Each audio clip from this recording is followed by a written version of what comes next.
The forbidden question. Every movement in finance has its myth, its impossible dream.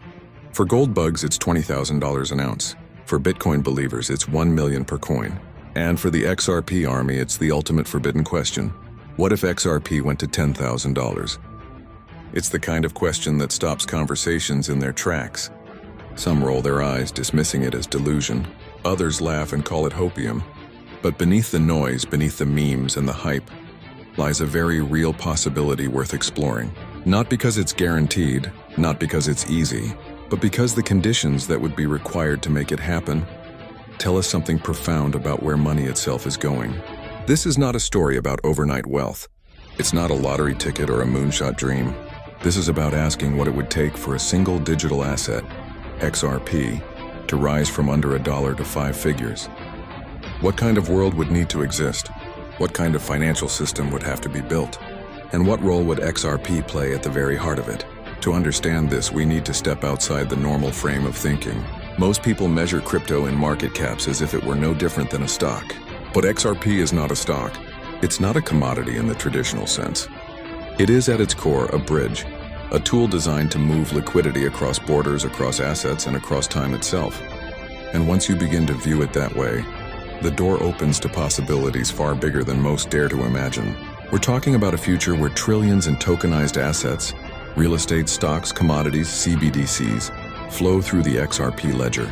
A future where Ripple's on-demand liquidity doesn't just settle remittances but powers the movement of global trade.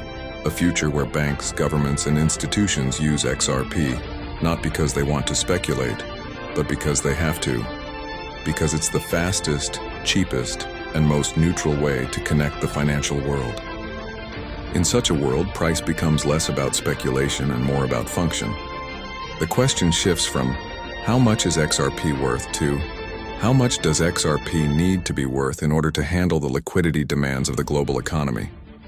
That's where the $10,000 figure enters the conversation. It isn't just a number pulled out of thin air, it's a reflection of scale. If the world truly tokenizes everything, if XRP really does become the rails for money, trade, and value, then the price per coin has to rise to match the system it supports. Otherwise, there simply won't be enough liquidity to power it. So as we begin this journey, let's be clear. This is not financial advice. This is not a prediction. This is a thought experiment, a cinematic exploration of what would need to happen for XRP to reach the unimaginable.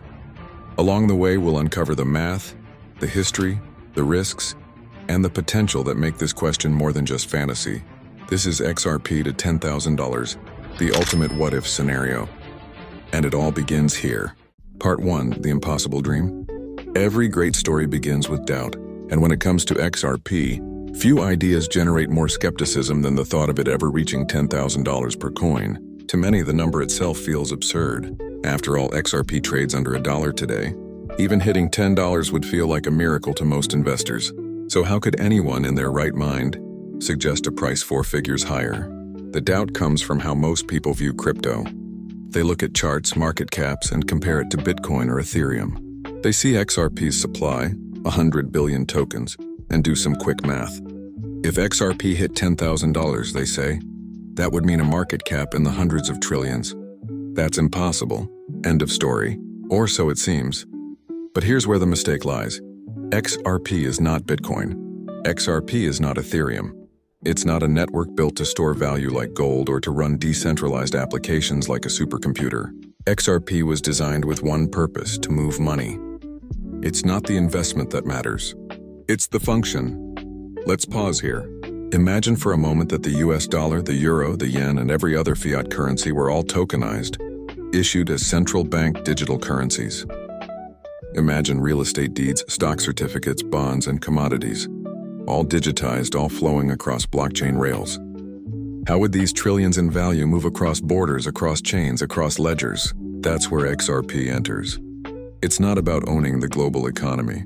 It's about bridging it.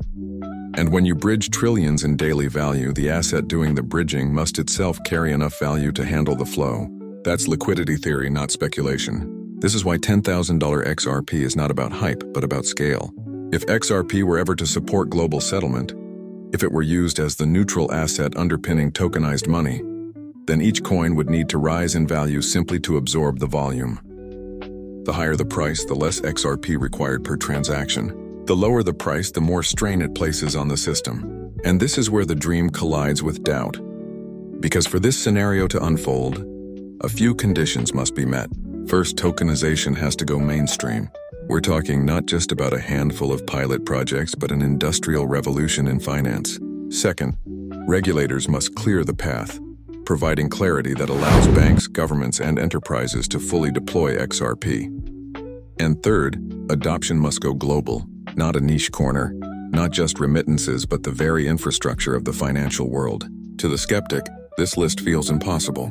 To the believer, it feels inevitable. The truth lies somewhere in between, because while the full vision of $10,000 XRP may sound like science fiction today, the pieces are already being laid. ISO 2022 is live. Ripple has won regulatory clarity in the US. Tokenization pilots are underway with banks and governments around the world. The rails are being built, slowly, quietly, but surely. So is $10,000 XRP impossible? In today's frame, yes. But when you look at where finance is heading, it's less a question of if and more a question of what would need to happen to get there. That's the heart of this documentary. In the chapters ahead, we'll break it down piece by piece. The math, the liquidity theory, the tokenization wave, the risks and the rewards. Because in exploring the impossible, we uncover the scale of what's truly at stake. And if history has taught us anything, it's that the impossible has a way of becoming inevitable once the world is ready. Part 2. The math of liquidity. Every dream, no matter how wild, must be tested against the numbers. So let's strip away the emotion and take a hard look at the math behind $10,000 XRP. Because whether you're a skeptic or a believer, numbers don't lie. The first thing critics say is simple. With 100 billion tokens, XRP at $10,000 means a market cap of 1 quadrillion. That's bigger than the global economy itself. And on the surface, they're right. But this argument misses the deeper point. Market cap is not the right metric for utility tokens. Market cap is useful when you're valuing a stock or a store of value asset like Bitcoin. But XRP isn't designed to be hoarded. It's designed to move, so let's reframe. The real question isn't what's the market cap. The real question is what's the liquidity requirement? Liquidity is the grease that makes markets function. If XRP is to act as the bridge asset for tokenized money, whether CBDCs, stablecoins, or tokenized assets, it must hold enough value in circulation to handle global settlement volumes. And this is where the math gets interesting. Today, global cross-border payments are worth over $150 trillion annually. Add tokenized stocks, bonds, real estate, commodities, and suddenly you're looking at a world where hundreds of trillions in value could be moving across digital rails every year. Let's be conservative and assume just $250 trillion in annual settlement flows by 2030. That's about $685 billion per day. Now imagine XRP as the neutral bridge for even a fraction of that. Say 10% of all settlement volume. $68.5 billion per day. XRP transactions settle in seconds. That means the same pool of XRP liquidity could be reused many times per day. If XRP turns over 10 times daily, it would need at least $6.8 billion of liquidity actively available at any moment. Here's the catch. Liquidity doesn't just come from the open market price. It comes from the value per coin. The higher the price of XRP, the more liquidity each coin represents. At $1, a single XRP can't settle much. At $10, it's better. At $1,000, one XRP could bridge major institutional flows. And at $10,000, each token carries so much weight that far fewer are needed to grease the wheels of global settlement. This is why higher prices don't just make investors rich. They make the network more efficient. The higher XRP climbs, the less strain on the system. Liquidity scales with price. This is the overlooked truth that makes the math work. Now let's zoom out. The global derivatives market is worth over $1 quadrillion. Even if just 5% of that market became tokenized and moved across blockchain rails, the value in motion would dwarf current global GDP. XRP wouldn't need to cover that entire market. It would simply act as the settlement bridge, briefly holding value before passing it on. That's a liquidity problem, not a market cap problem. So when people scoff at $10,000 XRP because of the market cap math, they're looking at the wrong equation. The right equation is liquidity, settlement flows, velocity. The bigger the flows, the more value XRP must hold. The faster the velocity, the less it needs. The higher the price, the more each token can handle. This doesn't mean $10,000 is guaranteed. It means it's not mathematically impossible. Under the right conditions, global tokenization, CBDCs running on blockchain rails, XRP as the neutral bridge, the liquidity math could demand a much higher XRP price than today. And here's the kicker. Ripple knows this. It's why they focused on central banks, payment corridors, and institutions rather than retail hype. They're not chasing a speculative pump. They're building the plumbing for a system where XRP's price naturally rises as adoption deepens. Skeptics dismiss it as fantasy. Believers see it as destiny. But when you run the math, you find that $10,000 XRP is less about imagination and more about mechanics. It's not about what if, it's about what happens when. Part 3. The tokenization tsunami. If Part 2 was about math, Part 3 is about momentum. Because the forces pushing XRP toward higher valuations aren't just theory, they're already in motion. And the word at the heart of it all is tokenization. Tokenization means turning real-world assets into digital tokens that can move seamlessly across blockchains. Stocks, bonds, real estate, commodities, currencies, even intellectual property. Anything that holds value can be represented digitally. And once tokenized, those assets can be traded, transferred, or settled instantly, without the friction of traditional rails. Think of it this way. The financial system today is like a giant machine built in the 1970s. It works, but it's slow, clunky, and full of middlemen. Tokenization is the software upgrade. It takes the same assets, the same money, the same bonds, the same stocks, and puts them on rails designed for the digital era. This isn't science fiction, it's already happening. BlackRock is leading the charge, calling tokenization the next generation for markets. JP Morgan has its Onyx blockchain. Citibank predicts $5 trillion in tokenized assets by 2030. The World Economic Forum has been talking about this for years. And in country after country, central banks are piloting CBDCs, digital versions of national currencies, with the same goal: faster, cheaper, more transparent settlement. Here's the key. Tokenization doesn't just digitize assets, it demands interoperability. A tokenized stock on one blockchain, a CBDC on another, and a carbon credit on a third all need a neutral bridge to connect. Otherwise, you've just recreated the silos of the old system in digital form. That's where XRP comes in. It's not tied to any one country or institution. It's neutral, fast, and already aligned with ISO 2022, the global standard for financial messaging. Now picture the scale of this tsunami. Global real estate, $300 trillion. Global equities, $100 trillion. Bonds, another $130 trillion. Add commodities, derivatives, and currencies, and you're staring at hundreds of trillions of value. Even if just 10% of that becomes tokenized, that's 70 trillion moving on-chain. How does it all move? Through bridges, through liquidity, through assets like XRP. This is why the conversation around $10,000 XRP isn't about speculation. It's about survival of the financial system in a digital era. The more assets move on-chain, the more liquidity the system needs. Stablecoins alone, like USDC and Tether, already represent over $100 billion in circulating value. Add Ripple's own RLUSD, and suddenly you see the framework of a dual asset system. Stablecoins for stability, XRP for settlement. And unlike Bitcoin or Ethereum, XRP isn't limited by energy costs or congestion. Its consensus system is lightweight and built for volume. We're talking thousands of transactions per second with settlement finality in 3 to 5 seconds. That's the speed institutions require to move real-world money. So what happens when trillions of tokenized assets collide with this infrastructure? The answer is simple: a demand shock. If trillions of dollars must flow across neutral rails, then XRP must rise in price to provide the necessary liquidity. Not because speculators want it, but because the system demands it. This is the tsunami effect. Once tokenization reaches critical mass, it won't trickle, it will flood.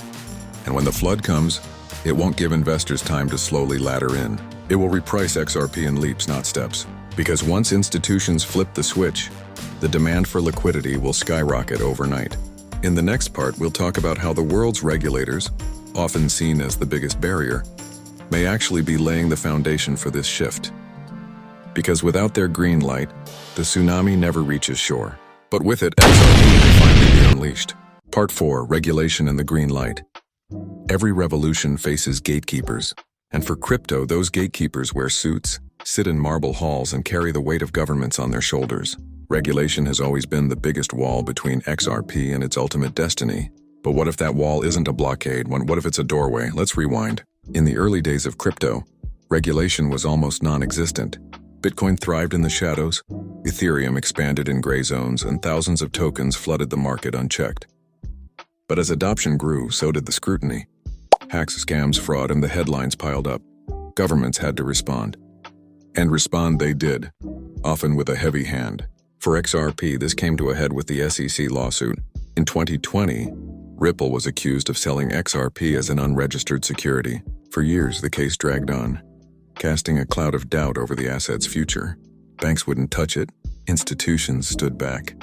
Retail investors wavered. But in 2023, a turning point arrived. Judge Analisa Torres ruled that XRP itself is not a security. In one stroke, the fog lifted. Ripple had clarity. That ruling wasn't just a win for Ripple.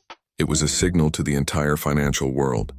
Here was a digital asset, battle-tested in court, declared legally distinct from securities. That clarity is something Bitcoin and Ethereum still don't fully have. For institutions that thrive on certainty, XRP suddenly looked safer than ever. And that's just one jurisdiction. Around the world, regulators are moving in parallel.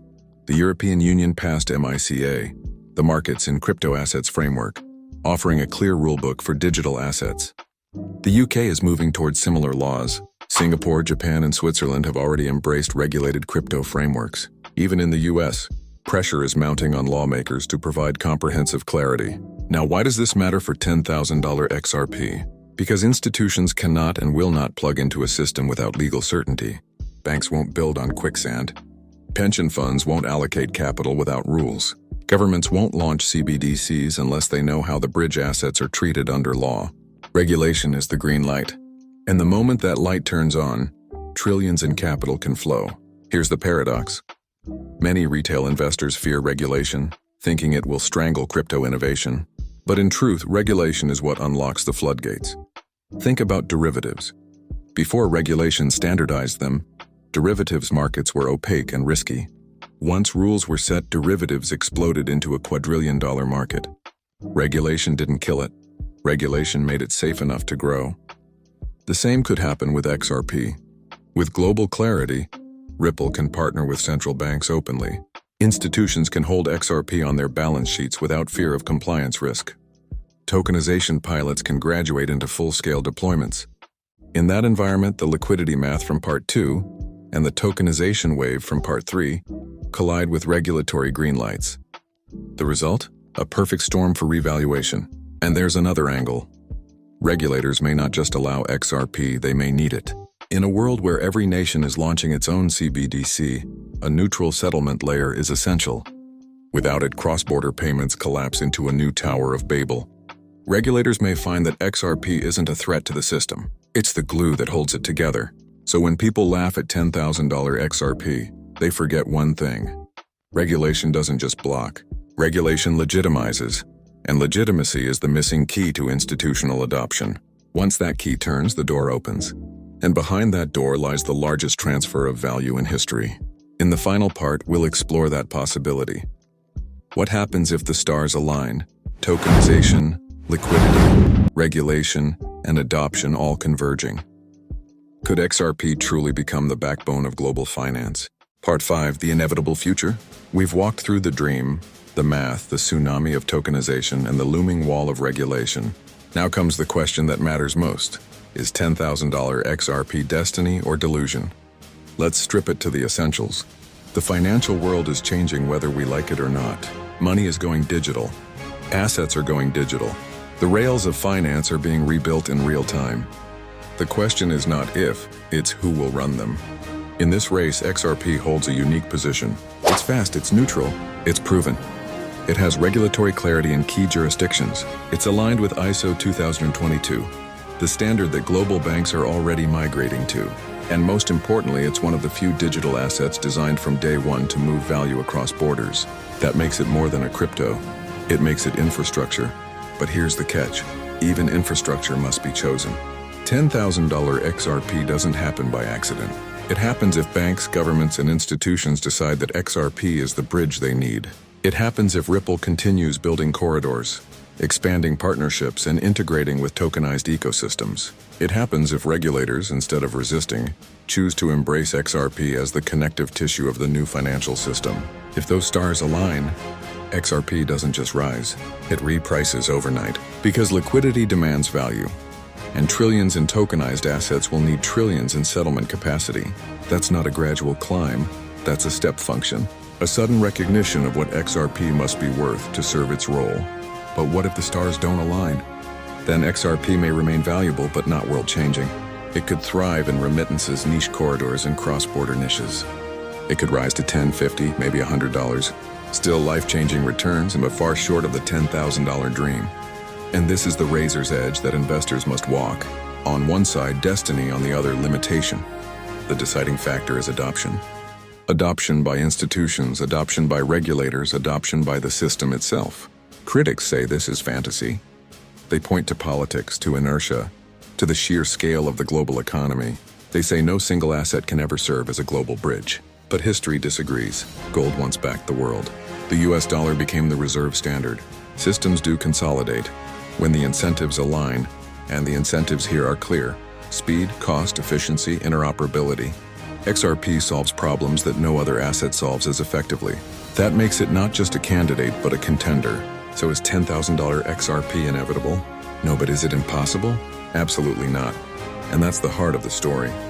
Because sometimes the most powerful visions are not predictions, but possibilities. And possibilities have a way of becoming reality when the world is ready. The future of XRP is unwritten. It could remain a niche tool, or it could become the backbone of the Internet of value. If it does, $10,000 may not be a fantasy at all. It may be the price of admission for a world running on digital rails. The dream may sound impossible today, but then again, so did flight, the Internet, and the idea that money itself could exist without paper or metal. The impossible has a way of becoming inevitable. The dream or the destiny, so there you have it.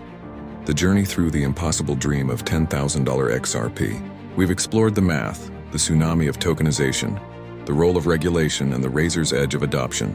Whether it becomes destiny or remains a what if, one thing is certain: XRP is more than speculation. It is utility, infrastructure, and possibility rolled into one. The question is not can it happen, but what if it does? How would it reshape finance, and what role will you play in this story? If you've enjoyed this deep dive, hit that subscribe button and join us here at LTL Productions, where we bring the future of money to life. Drop a comment below with your prediction. Will XRP stay niche, rise modestly, or explode into global dominance? Remember, this isn't financial advice. It's about imagining what's possible in a world being rewritten before our eyes. Stay tuned, because the Internet of Value is just getting started. Subscribe to LTL Productions. Live the life. Own the future.